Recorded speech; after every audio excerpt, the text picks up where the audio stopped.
Hi, I'm Mattlin from Bad to Worst Gaming, and today we're going to be looking at the Black Ice gear.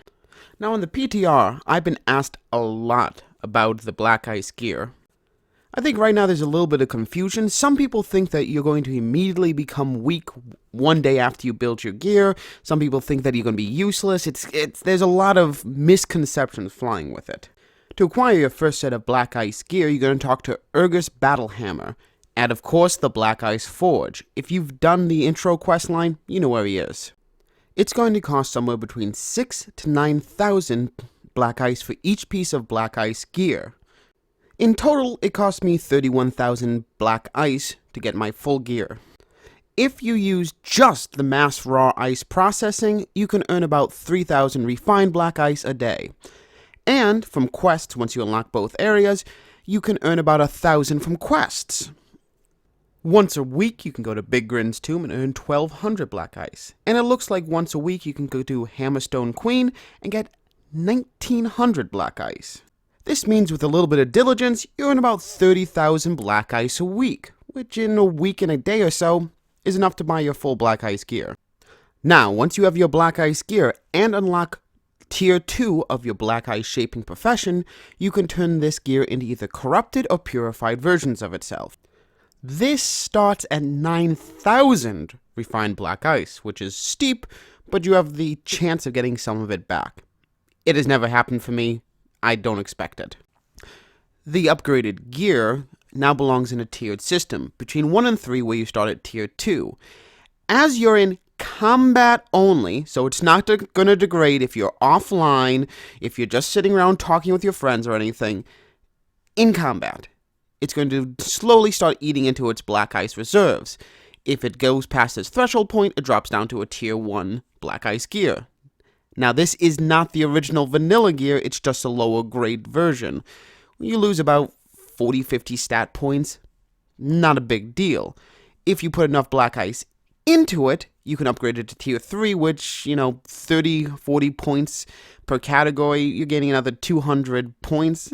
That is a little bit bigger, but again, not a huge necessity.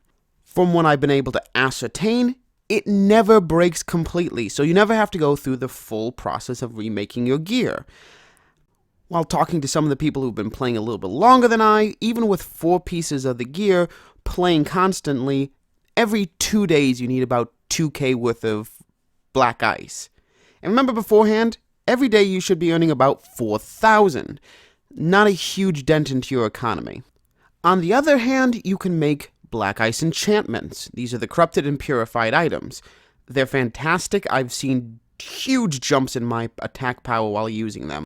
These enchantments that you make go into your overpowered slots.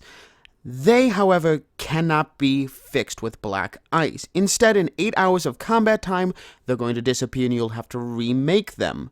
This takes about 36 hours because you have to craft the lesser, then the greater, and is going to cost you about 750 for the lesser, about 1,000 or so for the greater, so 1,800 to 2,000. Not a huge deal, but a little bit annoying.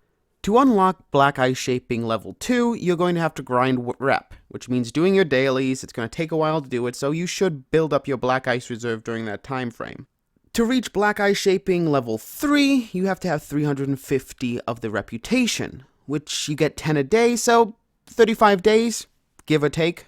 The Black Ice main hand, as well as the armor slot for the arms, are going to drop from heroic encounters.